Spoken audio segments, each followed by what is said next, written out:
रानी चिड़िया अपनी सास बुलबुल कबूतरी और पति बंटी कबूतर के साथ रहती थी। बंटी कबूतर शहर की एक कंपनी में काम करता था। उसकी शादी हुई कई महीने गुजर चुके थे, लेकिन वो अपनी पत्नी रानी चिड़िया को कहीं भी बाहर घुमाने के लिए नहीं लेकर गया था।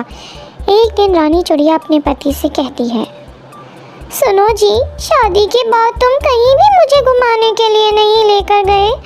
ऐसा करो, हाफ टाइम की छुट्टी लेकर घर आ जाना। आज हम लोग फिल्म देखने चलेंगे। ठीक है, कंपनी में छुट्टी लेकर आ जाऊंगा, तुम तैयार रहना। इतना कहकर बंटी कबूतर अपने काम पर चला जाता है। आज वो बहुत खुश था। हाफ टाइम की छुट्टी लेकर वो घर लौट रहा था। गजरा ले लो, गजरा, फूलों का गजरा, सौगंधी गजरा। अरे यहाँ तो सुंदर गजरे मिल रहे हैं। मैं रानी के लिए एक खरीद लेता हूँ, वो बहुत खुश होगी। बहन, मुझे एक सुंदर सा गजरा देना। ये लीजिए साहब, ये सबसे सुंदर गजरा है। आपकी पत्नी इसे लगाकर बहुत खुश होगी। गजरा लेकर जैसे ही बंटी कबूतर मुड़ता है, एक कार उसे कुचल देती है। मौके पर ही बंटी कबूतर की मौत हो जाती है। ये दुखी खबर जैसे ही घर पहुंचती है, वैसे ही बंटी के घर में कोहराम मच जाता है। ये क्या हो गया? अब मैं जी कर क्या करूँगी? मुझे भी उठा ले। तभी उसकी सास बुलबुल कबूतरी वहाँ आती है। मनहूस कलमुही कहीं की, आज तेरे ही कारण मेरे बेटे की मौत हुई है।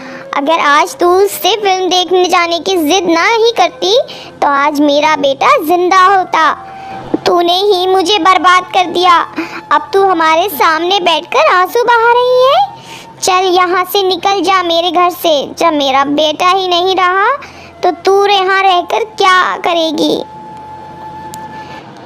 इसमें मेरी क्या गलती है? मैंने कभी बंटी का बुरा नहीं चाहा। मुझे आप घर से मत निकालिए माँ जी। इस दुनिया में मेरा आपके सिवा कोई नहीं है।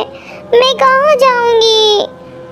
रानी चिड़िया फूट फूट कर रो रही थी। उसे रोता देखकर गौरी कव्वी बुलबुल कबूतरी को समझाने लगी। बुलबुल कबूतरी अपनी बहू के साथ ये क्या कर रही है? उसे तो घर से बाहर निकाल रही है। बेचारी कहाँ जाएगी? ये कहीं भी जाए, मैंने इसका ठेका नहीं ले रखा है।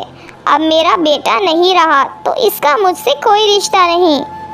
बुलबुल कबूतरी किसी कीमत पर रानी चिड़िया को घर में रखने को तैयार नहीं थी। रानी चिड़िया वहाँ से चली जाती है।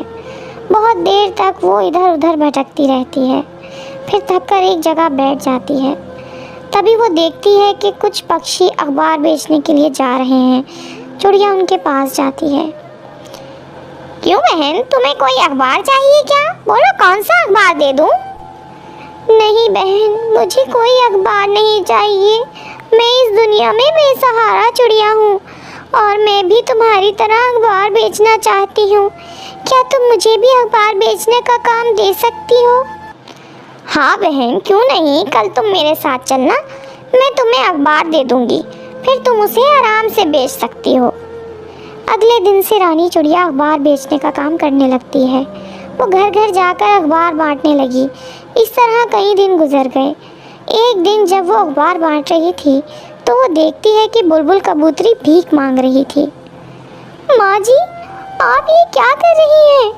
आप मेरे होते हुए भीख नहीं मांग सकती। मुझे माफ़ कर दे बहू, मैंने तेरे साथ बहुत बुरा किया।